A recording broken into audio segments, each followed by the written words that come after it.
Bring the Maid to the Emerald Ball, Preston? Is that your latest act of philanthropic rebellion, darling? Or have you simply run out of presentable human beings to torment? That caustic remark, delivered with a high-class half-smile from Penelope Vanderbilt at a stuffy afternoon tea at the Somerset Club, was like a needle prick to Preston Praise Montgomery III's simmering resentment. Outside the arched windows, Boston's late autumn leaves were falling, but inside Preston, another storm of rebellion was brewing, fed by his own weariness with rigid social norms and his mother's relentless attempts at matchmaking. And at that moment, the image of Fiona O'Malley, the new Irish maid with her fiery red hair and lively blue eyes, suddenly came to his mind as the perfect solution. A wicked joke to answer it all. Preston Press Montgomery III, 32, a young venture capitalist and the pride and constant headache of Boston's prestigious Montgomery family, sat in his dark oak-paneled library. Color, a quiet, ancient space in the family's palatial Beacon Hill mansion. He tried to concentrate on the complicated numbers on the screen of the latest MacBook Pro, but the monotone, somewhat harsh voice of his mother, Beatrice Montgomery, kept ringing in his ears, breaking his efforts. "Preston, you can't be fooling around like this," Beatrice said, her voice a typical Boston lady who valued tradition, status, and proper relationships. She was pacing in front of the unlit marble fireplace, holding a cold cup of Earl Grey tea. "You're 32 years old. Your peers are all settled down, with children. And you? Same fleeting pleasures, brainless blonde models and actresses. I really don't understand." Press sighed softly, not looking up from the screen. "I told you, Mom. I'm not ready. And I don't like being forced." "Not forced, Preston," Beatrice insisted. "It's guidance. I just want the best for you. This weekend is the Boston Children's Charities Emerald Ball, a very important event. Penelope Vanderbilt will be there. She's just back from a study tour in art history in Europe. Beautiful, smart, and, of course, well off. You must invite her along, Preston. It's a wonderful opportunity for you two to get to know each other." Penelope Vanderbilt. Prez frowned. The perfect name, the perfect family, and perhaps the perfect boredom. He had met Penelope a few times at social events, and the only impression she left on him was of her haughtiness and her banal talk about the latest designer items. Boring. He looked out the large windows of the library where the late autumn sun shone down on the manicured garden. His eyes happened to fall on a figure working nearby. Fiona O'Malley, the newly arrived Irish maid, with fiery red hair tied back at the nape of her neck and cheeks flushed by the cold wind, was diligently cleaning the white marble statues that lined the walkway. She had only been working for the Montgomerys for a few weeks, replacing the old maid who had just retired. Press had not spoken to her much, only that she was quiet, hardworking, and had a thick, lovely Irish accent. A mischievous, almost cruel thought suddenly popped into Press's head. A half-smile, full of hidden meaning, crossed his lips. If his mother wanted a surprise, he would give her a real one. A surprise that would make the whole of Boston's upper class stir. He closed his laptop, stood up, and walked over to his mother. "Mother," he said, his voice unusually sweet, "you don't have to worry about that. I have a date for the Emerald Ball this Saturday night." Mrs. Beatrice looked surprised, then quickly delighted. "Really, Preston? Who is it? Is it one of the girls I introduced, or the Winslow girl? She's very pretty." "No, Mother," Press replied, his smile growing more mysterious. "Someone completely new. I'm sure you'll be very surprised." Little did Mrs. Beatrice know, the surprise her beloved son had in store would be a small earthquake, enough to shake the traditional foundations and rigid social standards of what was called Boston high society. But that same afternoon, Press found Fiona while she was cleaning the great room. He was polite and a little sheepishly shy. "Miss O'Malley," he began, "I have a small favor to ask of you. Something of the utmost importance to me." Fiona looked up, a little surprised to see her young master speaking directly to her. She was used to taking orders only from Mrs. Higgins, the family's longtime housekeeper. "Is there anything I can do for you, Mr. Montgomery?" she asked, her voice soft and Irish. "Well, here's the thing." Press tried to sound flustered. "I have to attend a big charity ball this weekend, the Emerald Ball. And I'm in a bit of a dilemma with my family. My mother is adamant that I go with a girl I have no feelings for. I really don't want to disappoint her, but I also don't want to have to pretend for the whole evening." He looked at Fiona with a pleading look. "So, I was wondering if could you do me a favor? Could you pretend to be my girlfriend just for that evening, so I can avoid that awkward situation? Of course, I won't let you suffer." Fiona froze. Pretending to be the young master's girlfriend, going to a high-class ball. She had never imagined such a situation. She had come to Boston to work, to send money back to her struggling family in County Cork, and perhaps, with luck, to save enough to take a short course in fashion design, her secret passion, not to get involved in the intricacies of the rich. "Sir, I don't think I'm cut out for it," she stammered, her cheeks flushing slightly. "I'm just a maid. I don't know how to behave in such a posh place." "Don't worry about it, Fiona," Press said, using her name familiarly. He had discreetly asked Mrs. Higgins for her name. "You're very smart and charming. Just be yourself, and I'll be there for you. Think of this as a little adventure, okay? And of course, I'll make you a handsome reward for your help. $500 for the evening. What do you think?" He deliberately gave a moderate number, enough to be attractive but not too obvious. $500. It was a considerable sum for Fiona. It was almost her entire month's salary. She thought of her mother and siblings at home and of the unfinished tuition. Curiosity, a little bit of a desire to escape the monotony of everyday life, and the urgency, even if it was fake, in Preston's eyes made her begin to waver. Besides, refusing his request didn't seem like a good idea either. "So, what should I do?" she asked, her voice still a little hesitant. "Great," Press cheered inwardly, but on the surface she kept her gratitude. "It's not complicated. Just come with me, smile, talk a little. I'll take care of everything else. We'll have a little practice session before." And so, Fiona O'Malley, an Irish maid, reluctantly became Preston Montgomery III's girlfriend for the most important ball of the season in Boston. In the following days, Preston began to plan Fiona's transformation. He didn't want her to look too ridiculous, but she had to impress enough people to believe that she was really his girlfriend.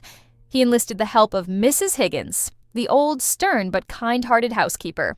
At first, Mrs. Higgins seemed to disapprove of Preston's joke. "You shouldn't play with a young girl's feelings like that, Mr. Preston," she said in a scolding tone. "It's not a joke, Mrs. Higgins," Preston lied smoothly. "It's just a little favor, and Fiona agrees. Would you help me? Let's keep this a little secret between us." Eventually, Mrs. Higgins relented. She was really impressed by Fiona's hard work and politeness. She decided to help this young girl have a memorable night, even if the reason was a bit strange. They took Fiona to the most luxurious fashion stores on Newbury Street. Preston spared no expense. He wanted Fiona to choose whatever she liked, considering it part of the investment cost for his prank. Fiona, although overwhelmed by the luxury and expensive designer items, still maintained her honesty and simple aesthetic taste. She refused to wear dresses that were too elaborate, flashy, or revealing. In the end, she chose an emerald green evening gown, the color of the emerald ball, made of soft silk chiffon. The design was simple but extremely elegant, highlighting her fiery red hair and pale skin. She also chose a pair of nude-colored high heels and a small, delicate clutch. "You look amazing, Fiona," Preston exclaimed as he watched her try on the dress. For the first time, he truly saw her beauty. Not the flashy beauty of the models he usually saw, but a natural, pure beauty with a very special charm. A flash of regret crossed his mind for this joke, but he quickly dismissed it. The main goal was still to shock his mother and his high-class friends. In addition to clothing, Mrs. Higgins also carefully taught Fiona the basic rules of conduct at a high-class dinner party. How to use cutlery for each dish, how to hold a wine glass, how to walk slowly, how to start a social conversation. Fiona, with her intelligence and quick learning ability, picked up everything easily. She even made jokes by imitating Mrs. Higgins's noble posture, making even the old housekeeper laugh. Preston, although not directly involved in the training process, occasionally dropped by to observe. He was increasingly surprised by Fiona's intelligence and adaptability. This girl was not as simple as she appeared. On Saturday night, the Emerald Ball took place in the magnificent ballroom of the Fairmont Copley Plaza Hotel, one of the most historic and luxurious venues in Boston. The space was decorated with thousands of sparkling crystals, giant baskets of white roses and cymbidium orchids, and of course, many details in emerald green, the main color of the ball. Boston's elite, from tycoons, politicians to famous artists, were all present in the most luxurious evening gowns. Preston Montgomery III, in a sophisticated black Armani tuxedo, entered the main hall, hand in hand with a beautiful, unfamiliar woman. Her fiery red hair was elegantly tied back, revealing her long neck and small emerald earrings, a surprise gift from Preston, who said they were essential accessories for the role. The emerald green silk dress hugged her well-proportioned body, highlighting her natural, rustic, but attractive beauty. It was Fiona O'Malley. Their appearance immediately caused a small commotion. All eyes were on them, and whispers and gossip began to rise. Who was this? Who was the strange girl accompanying Preston Montgomery? She did not look like any noble lady they had ever known. Mrs. Beatrice Montgomery, who was standing talking to a group of ladies, was almost shocked when she saw her son's date. She immediately recognized it as Fiona, the new maid in the house. Anger and embarrassment burned her face, but she tried to keep her composure on the outside, approaching her son with a forced smile. "Preston, my dear, and this is—" "Mother, this is Fiona O'Malley," Preston introduced casually, his voice a little challenging. "My girlfriend?" Fiona, despite her heart pounding with excitement, still managed to smile charmingly. "Hello, Uncle. It's nice to meet you. Mr. Preston has told me so many good things about you." Penelope Vanderbilt, in a pink Dior gown, was standing nearby with her group of young ladies. She looked at Fiona in shock, then glanced at Preston in disbelief. The girl Preston's mother had matched him with for this important ball was this unknown girl? Jealousy and contempt were evident on Penelope's beautiful but somewhat haughty face. Contrary to Preston's expectations, that Fiona would be awkward, scared, stuttering, and making a fool of herself, she unexpectedly shone. Her sincerity, kindness, and subtle, charming sense of humor quickly won the hearts of many, even the most difficult guests. She did not try to appear to belong to the upper class, did not flaunt her brand names or luxury trips. She was simply herself. When an old professor at Harvard University started talking to her about Irish literature, Fiona talked passionately about the works of James Joyce and W.B. Yeats, with a deep understanding and love that surprised and admired the professor. When a group of ladies curiously asked about her beauty secrets, Fiona just smiled and said that her secrets were getting enough sleep, drinking lots of water, and always smiling. That simple and sincere answer made the ladies laugh heartily and felt that she was very lovely. She even cleverly refused the somewhat indecent invitation to dance from a famous playboy with a humorous and dignified statement. "Oh, sir, I'm afraid my feet are only used to walking around the kitchen and garden. Not ready for your complicated dances." The playboy blushed, and the people around couldn't help but laugh. When Penelope Vanderbilt, in an attempt to humiliate Fiona, deliberately asked a probing question about her origin in front of many people, Fiona did not flinch. She looked Penelope straight in the eye, smiling gently. "Miss Vanderbilt, I come from a small village in County Cork, Ireland, a place with green fields, majestic cliffs, and warm, honest people. I am proud of my origin, just as you are proud of Boston." Fiona's straightforward, intelligent, and self-respecting answer left Penelope speechless, and the people around her whispered in praise of the young girl's cleverness. Even Mr. Charles Montgomery, Preston's father, a man of few words and a difficult personality, showed great affection for Fiona. He took the initiative to ask her to dance a waltz. As he guided her across the dance floor, he whispered, "Miss O'Malley, you are a very special girl. Preston is lucky to have you." Such sincere praise from someone like Mr. Charles touched Fiona deeply. Preston, who had once considered this a joke to annoy his family, began to be truly attracted and conquered by Fiona. He stood at a distance observing her, amazed at her intelligence, confidence, and effortless charm. He found himself proud when people praised his girlfriend. He found himself truly happy and comfortable talking to her, sharing jokes with her. He began to protect her unconsciously. When he saw a few scrutinizing eyes or heard bad whispers about Fiona, he gently held her hand tighter or put his arm around her waist protectively, looking at those people with a warning look. He asked her to dance one dance after another, not for the role, but because he really wanted to be near her, to see her radiant smile. As the melodious music of Moon River played, Preston led Fiona to the middle of the dance floor. They glided lightly, intertwined. He looked deep into her sparkling blue eyes, feeling a strange connection, a warmth spreading in his chest, a feeling he had never felt with any woman before. His heart, which had seemed to have become numb from his quick fun and superficial relationships, suddenly vibrated strongly. He realized that his joke had gone too far, in a completely unexpected direction, and perhaps more wonderful than he had thought. He really liked this girl. Near the end of the ball, when the atmosphere had calmed down, Preston and Fiona found a quiet corner on the balcony overlooking the hotel's royal garden. The silver moonlight shone down, highlighting Fiona's gentle beauty in her emerald green dress. "Fiona," Preston began, his voice a little hesitant, different from his usual confidence. I have to confess something. Tonight, you were amazing. You conquered everyone, even the most difficult ones." He looked at her, his eyes sincere and a little confused. "And you conquered me too. I think I like you, Fiona.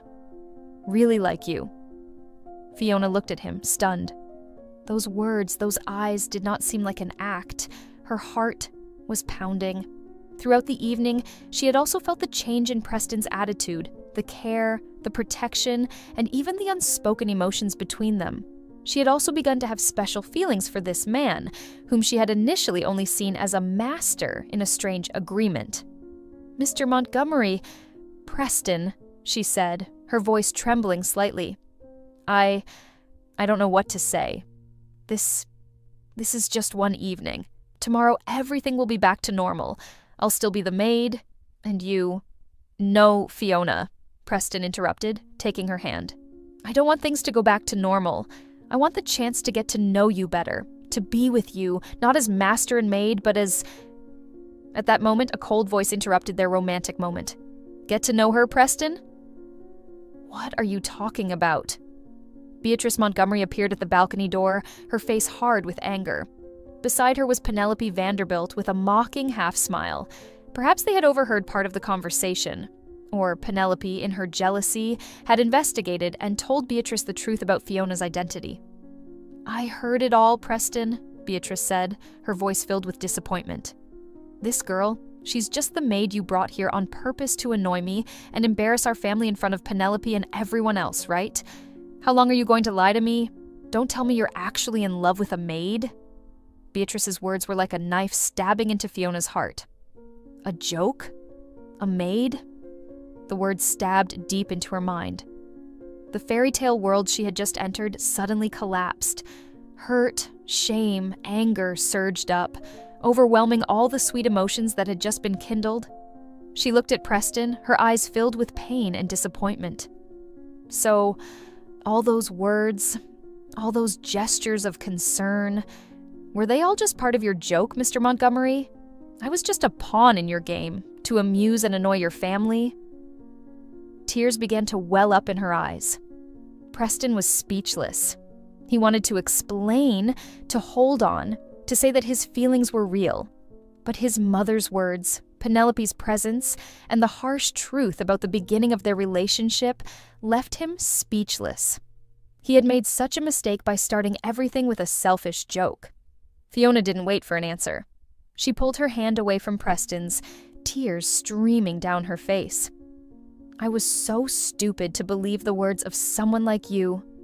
She turned and ran out of the balcony, through the crowd of guests who were staring after her, leaving Preston standing there alone with belated regret, humiliation, and a heart as broken as hers. His prank had ended, in the worst possible way. So Fiona did not return to the banquet table. She ran straight out of the hotel, tears blurring her vision in the cold Boston night. She took a taxi, returned to Montgomery House, hastily packed her few personal belongings into an old suitcase, and left that night without a word of goodbye. She could not stay in a place that had given her such sweet hopes and then cruelly crushed them. She felt betrayed, deeply hurt. Boston, the city she had dreamed of, was now filled with bitterness.